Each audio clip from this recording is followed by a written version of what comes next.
Good morning. What is the first level of meditation? What is it one hopes to accomplish in this beginning, this introduction to meditation? It is, in my opinion, a two-part answer. The very first thing one does to begin is have a desire to meditate, to have a will to make time in one's day to spend investigating and thinking, becoming more aware of what one is doing, possibly what one wants to accomplish, a goal, an aspiration. It can be a small goal, but nonetheless, it is there. It is something that one is aspiring toward, one is contemplating, will facilitate a reward, an improvement in one's being. This is half of a simple meditation. It is the initial interest, common sense. If you're not interested, then you're not going to put the time or effort into it, right? The other half of this initial meditation is in an evaluation of one's foundation. It may not be presented in this way. Oftentimes, it is shrouded in spiritual overtones developed over the last, let's say, 5,000 years. The religions prevalent in our society have been prevalent, for some of them have faded away, would be what we're thinking of as examples. Hinduism, Christianity, Islam, Buddhism, to name a few of the largest ones. Druidism, Jainism, Zoroastrianism, to name a few more. All of our religions have this commonality that we're speaking about now, of a solicitation of one's physical senses to further help one's aspirations grow. There is a linkage between one's spiritual desire and the awakening of one's physical being as a participant. So they exist together. They are bound together in all of these different modalities or traditions. We desire, right, aspirations and goals, and we set out to accomplish, and we reside in a physical universe, so we make physical efforts to achieve our goal, period. The basis that we're talking about of meditation. How do we proceed, or how do we find all the spiritual traditions melting into one in the sense of how we're initiating these two basic premises? Finding a comfortable posture, undisturbed, is the beginning. If one comes to a place of worship, it's not a lot of, initially, of course, banging on the table or loud music. It's a sense of serenity, a sense of peace, envelopes the environment, a hallowed spiritual residence, and in a comfortable manner on a carpeted floor or upon a comfortable seat. It is in this way one is initiated into this cycle, this beginning of coming to one's awareness in a more productive and open-minded sense. Let's take this from this beginning, this explanation, to follow through in our own way in these traditions. We've all come here, so we have an aspiration already developed in our individuality and ourselves and our uniqueness. And now, wherever we are, in whatever posture one has assumed, we are in a spiritual presence of our own creation. Being in this comfortable posture, we've already begun to create. Let's further refine it now, in these moments, feeling a sense of relaxation enveloping one's physicality, a sense of heightening awareness, a sense of allowing all of one's other responsibilities, one's other intruding thoughts to dissipate, begin to fade away, lose their importance. For these moments, we are together, breathing with a greater sense of receptivity, of personal awareness, of the different parts of one's breathing process. A long and slow, purposeful inhale. A pause at the top.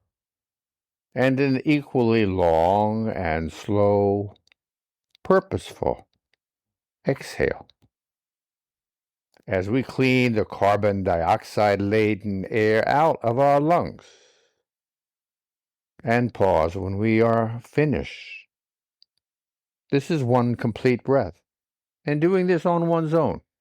And being understanding of oneself. And kind when we have taken the opportunity to fix our attention on something else and then remembering. We want to be mindful of our breathing. It's okay. We can go back and forth. We oscillate all the time, right? Energy is in oscillation. It is in a state of change.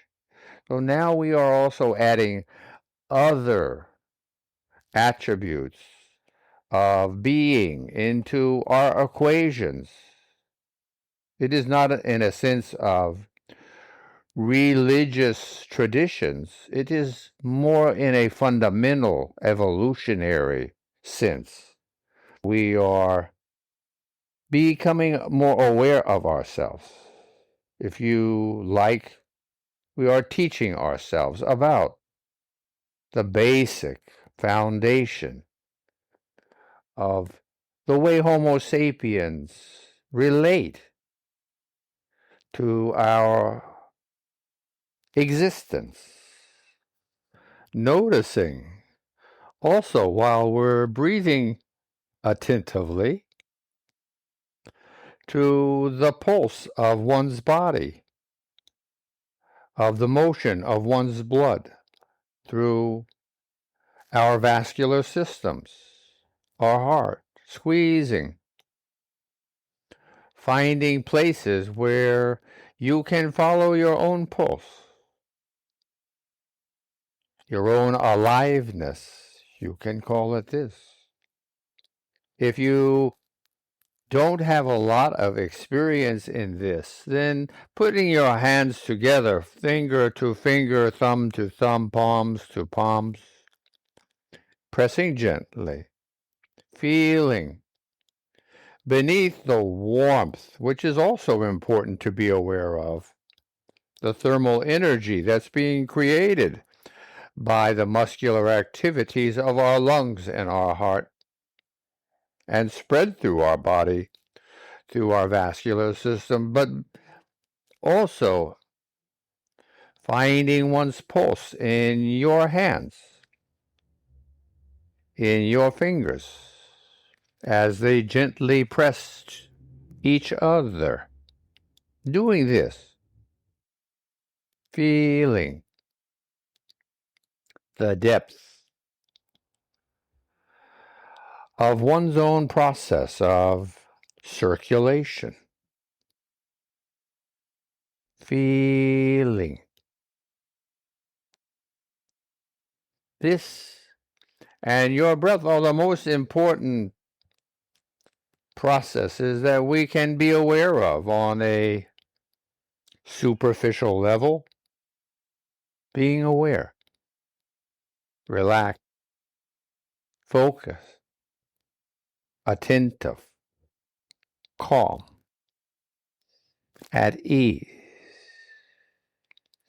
feeling a growing sense of tranquility,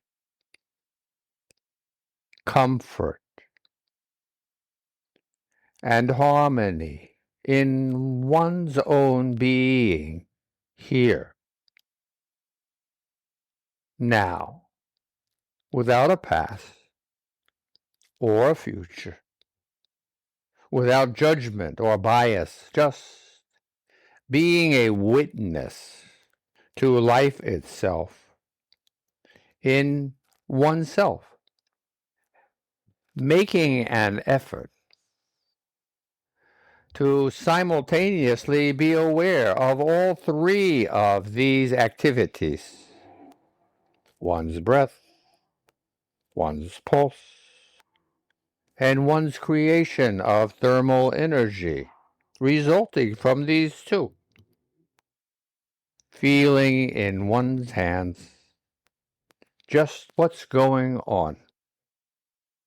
Throughout one's body, this is representative, your hands. Feel in your feet. It is the same pulse. It's just a little later. Feeling in one's cheeks, or possibly behind one's eyes. Feeling deep, receptive. This is our goal right now.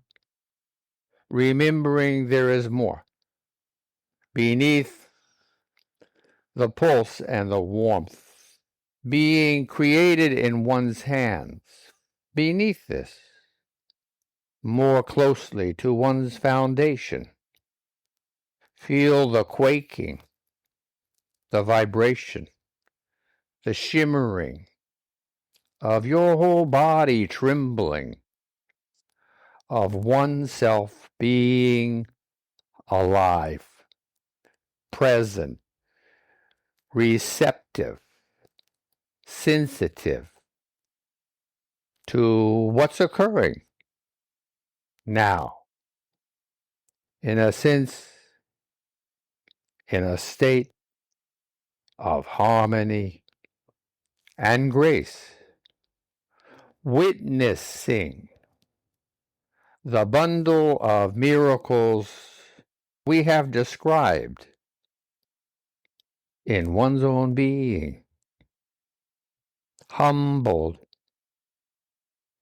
in your heart and mind. This is the way it is. You and I are products of evolution, as determined in our DNA. We are part of a greater whole encompassing not only ourselves, but everything else. From the tip of our nose to the ends of the universe.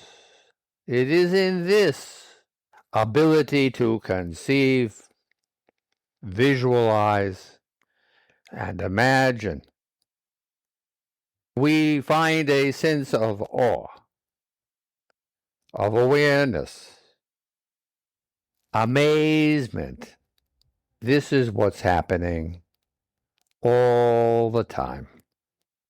Humbled by one's own self-realization, one's illumination of what is, a foundation upon which one resides, and thankful to be able to facilitate this for just being alive. Why has it been so important to enumerate these things today or every day? It is to come to terms with what we are doing as a means of exhibiting to ourselves what we need to contemplate and where we might need improvement or seeding of affirmations in our own being to foster our resilience, our disciplines, our strengths to be here, to have these goals that we have been talking about, and to make the time and effort available for our practices, that we might gain the energy that comes as fruit of our attention, of our effort, of our revelations of what is. Whatever traditions you might also be a part of, these are facilitated by this basic understanding.